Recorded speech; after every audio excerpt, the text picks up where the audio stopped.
Test 4. This is the IELTS listening test. You will hear a number of different recordings, and you will have to answer questions on what you hear.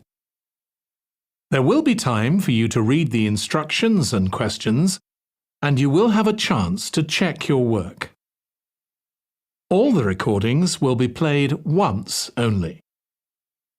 The test is in 4 parts.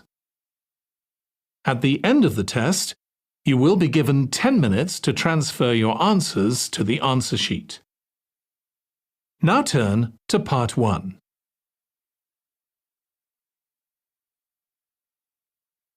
Part 1.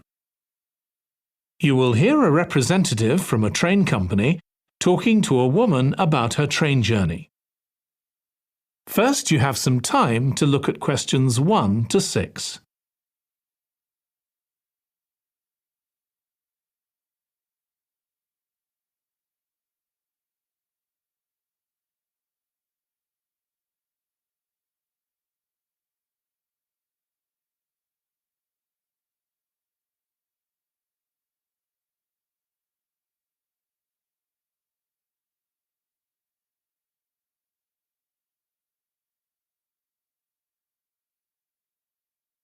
Now listen carefully and answer questions 1 to 6. Hello, do you mind if I ask you some questions about your journey today? We're doing a customer satisfaction survey. Yes, OK. I've got about 10 minutes before my train home leaves. I'm on a day trip. Great, thank you. So, first of all, could you tell me your name? It's Sophie Bird. Thank you. And would you mind telling me what you do? I'm a journalist. Oh, really? That must be interesting. Yes, it is. So, was the reason for your visit here today work? Actually, it's my day off. I came here to do some shopping. Oh, right. But I do sometimes come here for work. OK.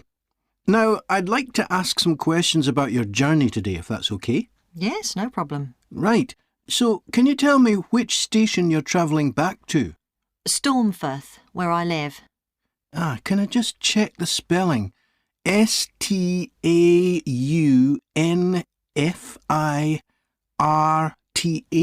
That's right. And you travelled from there this morning? Yes. OK, good. Next, can I ask what kind of ticket you bought? I assume it wasn't a season ticket as you don't travel every day. That's right. No, I just got a normal return ticket. I don't have a rail card, so I didn't get any discount. I keep meaning to get one because it's a lot cheaper. Yes, you'd have saved 20% on your ticket today. So you paid the full price for your ticket? I paid £23.70. OK. Do you think that's good value for money? Not really. I think it's too much for a journey that only takes 45 minutes. Yes, that's one of the main complaints we get. So you didn't buy your ticket in advance? No. I know it's cheaper if you buy a week in advance, but I didn't know I was coming then. I know. You can't always plan ahead. So, did you buy it this morning? No, it was yesterday. Right. And do you usually buy your tickets at the station? Well, I do usually, but the ticket office closes early and I hate using ticket machines. I think ticket offices should be open for longer hours. There's always a queue for the machines and they're often out of order. A lot of customers are saying the same thing. So, to answer your question, I got an e-ticket online. Before you hear the rest of the conversation, you have some time to look at questions 7 to 10.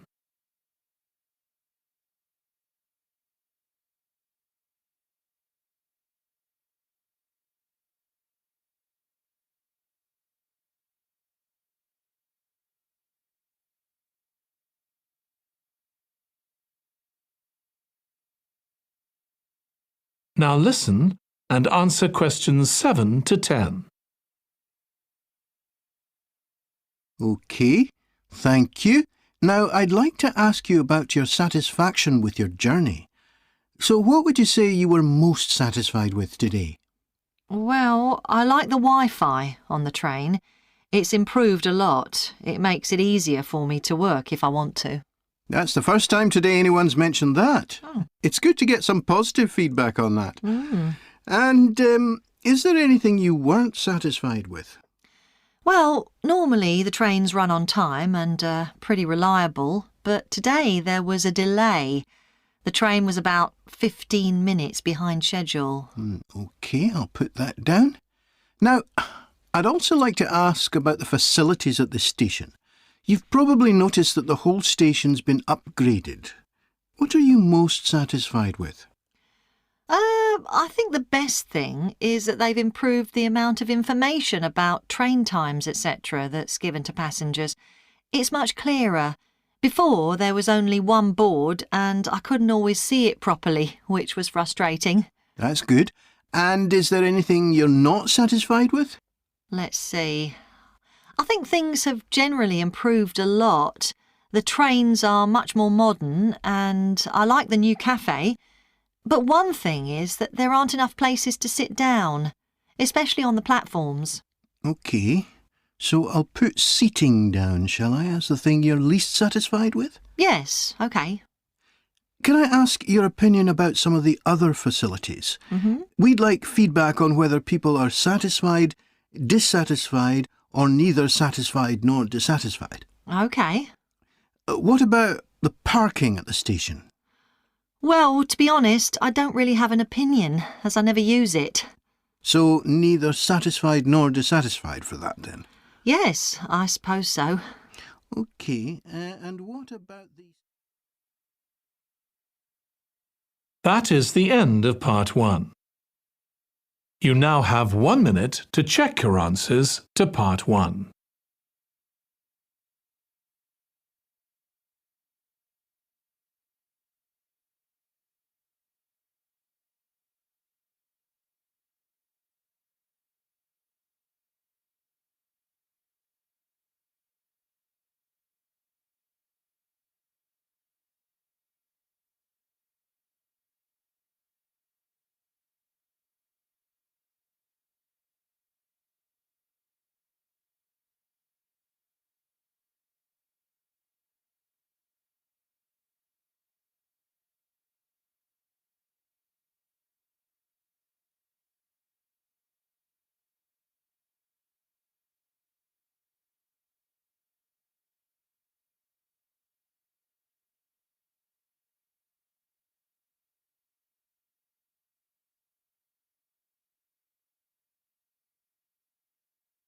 Part 2.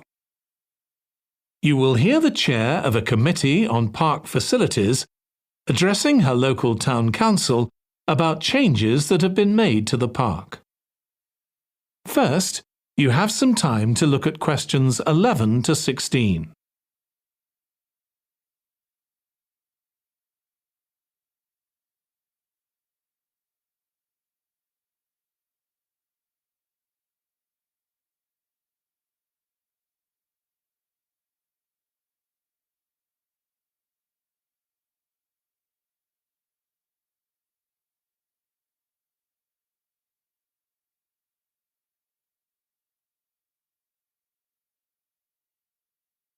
Now listen carefully and answer questions 11 to 16. As chair of the Town Council Subcommittee on Park Facilities, I'd like to bring you up to date on some of the changes that have been made recently to the Croft Valley Park. So if you could just take a look at the map I handed out, let's begin with a general overview. So, the basic arrangement of the park hasn't changed. It still has 2 gates, north and south, and a lake in the middle. The cafe continues to serve an assortment of drinks and snacks, and is still in the same place, looking out over the lake and next to the old museum. We're hoping to change the location of the toilets and bring them nearer to the centre of the park, as they're a bit out of the way at present, near the adventure playground, in the corner of your map. The formal gardens have been replanted and should be at their best in a month or 2. They used to be behind the old museum, but we've now used the space near the south gate between the park boundary and the path that goes past the lake towards the old museum. We have a new outdoor gym for adults and children, which is already proving very popular. It's by the glass houses, just to the right of the path from the south gate. You have to look for it as it's a bit hidden in the trees. One very successful introduction has been our skateboard ramp. It's in constant use during the evenings and holidays. It's near the old museum, at the end of a little path that leads off from the main path between the lake and the museum. We've also introduced a new area for wildflowers to attract bees and butterflies. It's on a bend in the path that goes round the east side of the lake, just south of the adventure playground. Before you hear the rest of the presentation, you have some time to look at questions 17 to 20.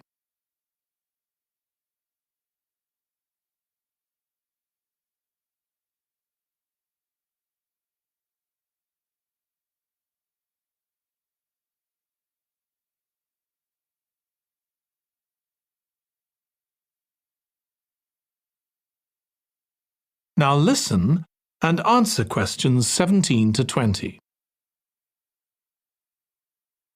Now, let me tell you a bit more about some of the changes to Croft Valley Park. One of our most exciting developments has been the adventure playground.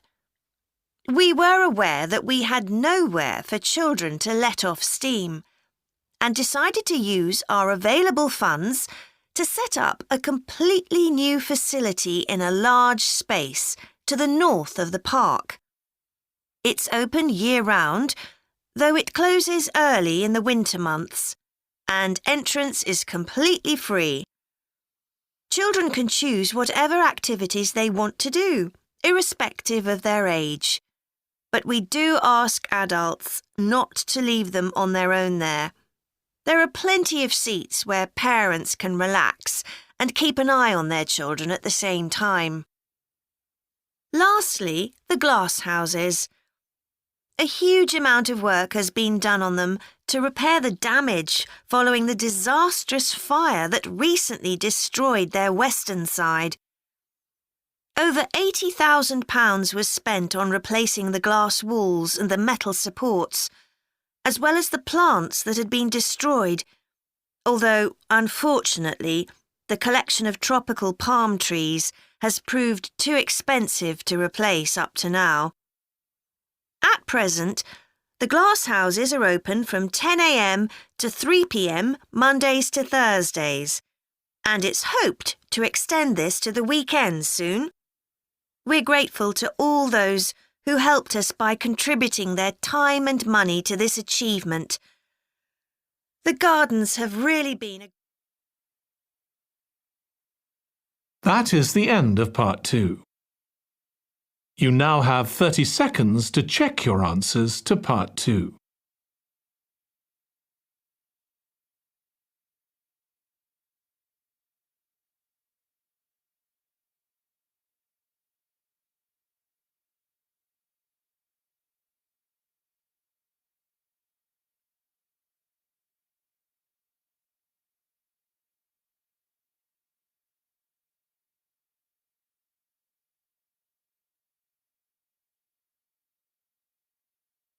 Part 3.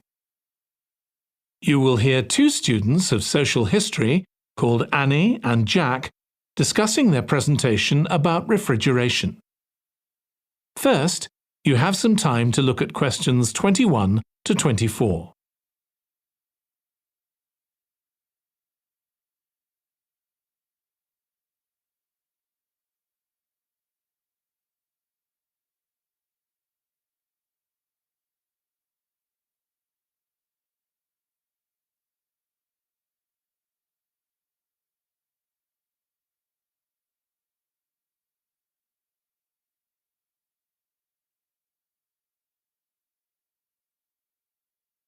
Now listen carefully and answer questions 21 to 24.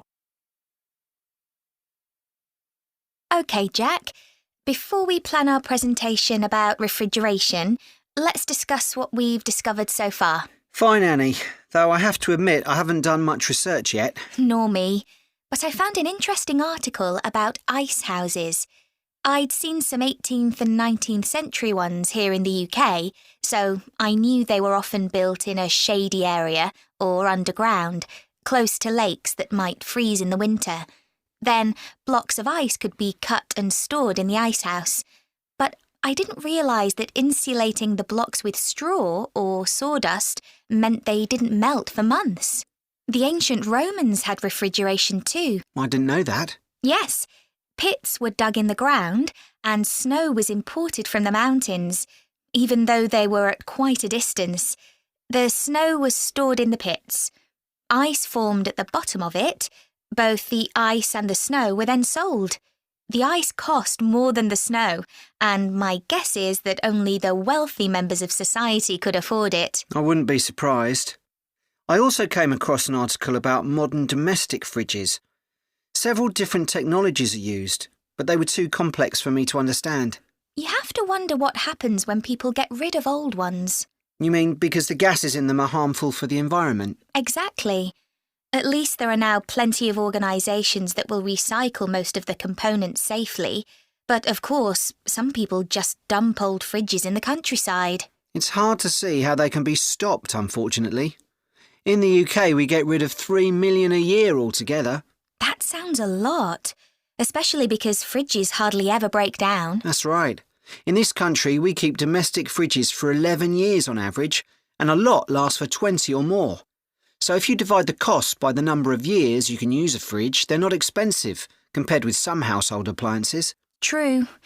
I suppose manufacturers encourage people to spend more by making them different colours and designs. I'm sure when my parents bought their first fridge, they had hardly any choice. Yes, there's been quite a change. Before you hear the rest of the discussion, you have some time to look at questions 25 to 30.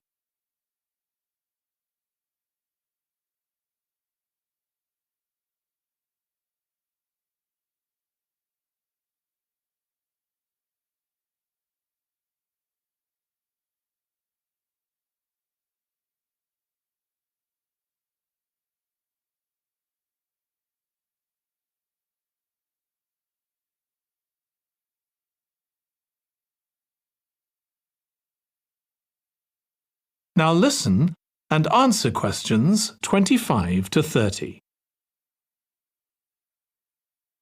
Right, let's make a list of topics to cover in our presentation and decide who's going to do more research on them. Then later we can get together and plan the next step. OK.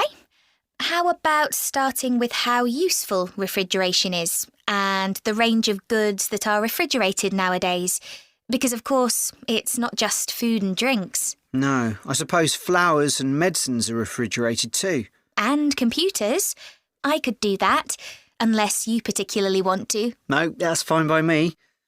What about the effects of refrigeration on people's health? After all, some of the chemicals used in the 19th century were pretty harmful, but there have been lots of benefits too, like always having access to fresh food. Do you fancy dealing with that?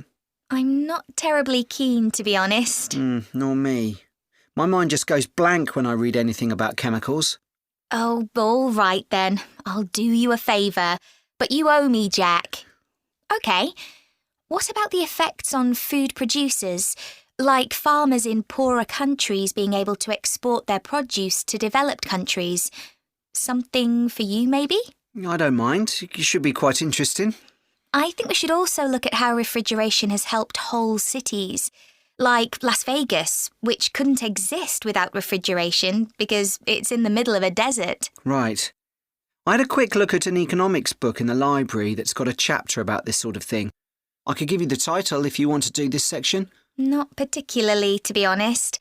I find economics books pretty heavy going as a rule. OK, leave it to me then. Thanks.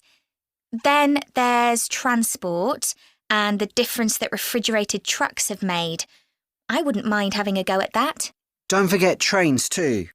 I read something about milk and butter being transported in refrigerated railroad cars in the USA right back in the 1840s. I hadn't thought of trains. Thanks.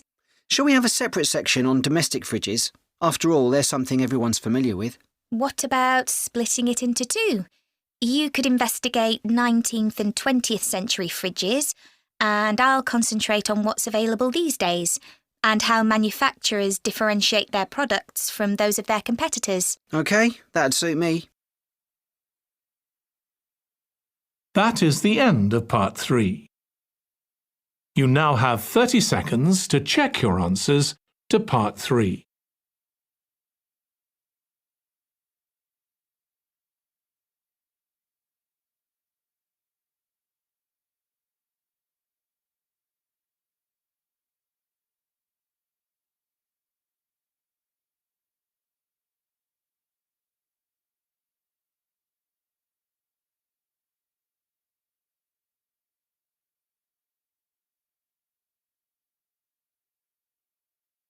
Part 4. You will hear a history student giving part of a presentation about changes in British society in the 19th century. First, you have some time to look at questions 31 to 40.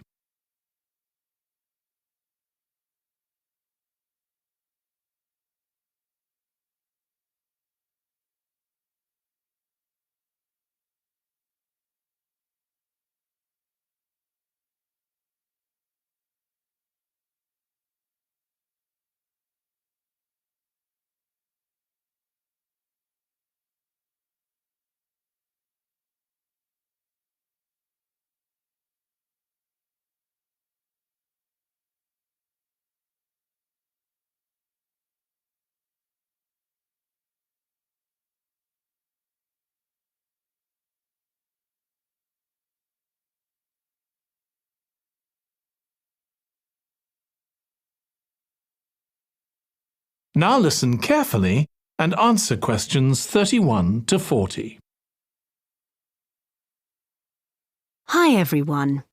In this session, I'll be presenting my research about the social history of Britain during the Industrial Revolution.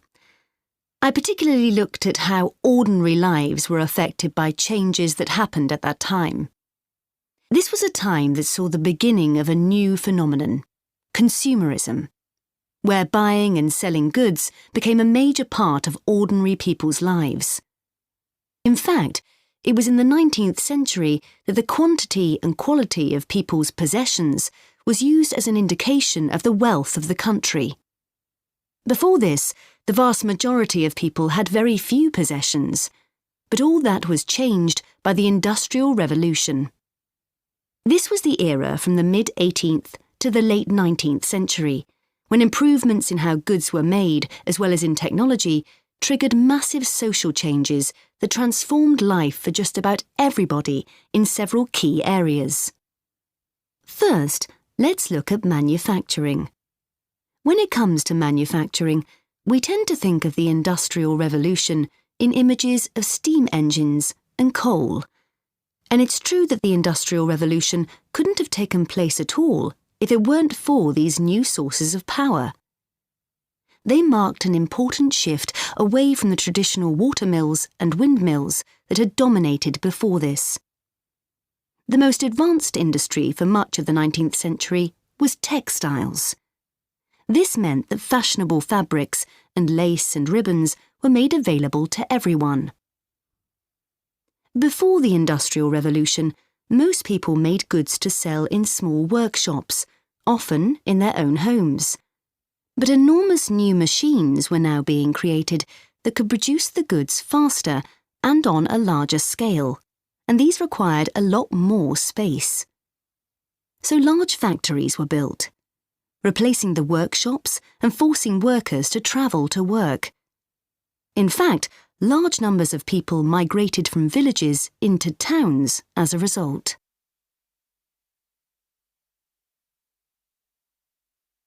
As well as manufacturing, there were new technologies in transport, contributing to the growth of consumerism.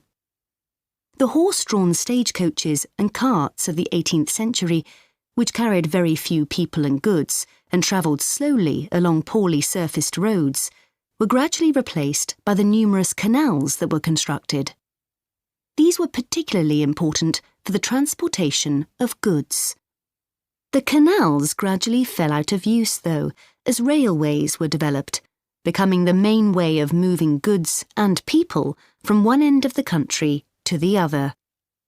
And the goods they moved weren't just coal, iron, clothes, and so on. Significantly, they included newspapers, which meant that thousands of people were not only more knowledgeable about what was going on in the country, but could also read about what was available in the shops. And that encouraged them to buy more. So faster forms of transport resulted in distribution becoming far more efficient. Goods could now be sold all over the country instead of just in the local market. The third main area that saw changes that contributed to consumerism was retailing. The number and quality of shops grew rapidly, and in particular, small shops suffered as customers flocked to the growing number of department stores, a form of retailing that was new in the 19th century. The entrepreneurs who opened these found new ways to stock them with goods and to attract customers. For instance, improved lighting inside greatly increased the visibility of the goods for sale. Another development that made goods more visible from outside resulted from the use of plate glass, which made it possible for windows to be much larger than previously. New ways of promoting goods were introduced too. Previously, the focus had been on informing potential customers about the availability of goods. Now, there was an explosion in advertising trying to persuade people to go shopping. Flanders claims that one of the great effects of the Industrial Revolution was that it created choice.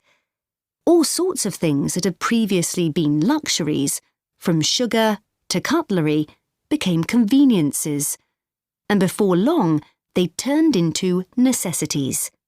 Life without sugar or cutlery was unimaginable, rather like mobile phones these days. That is the end of Part 4. You now have 1 minute to check your answers to Part 4.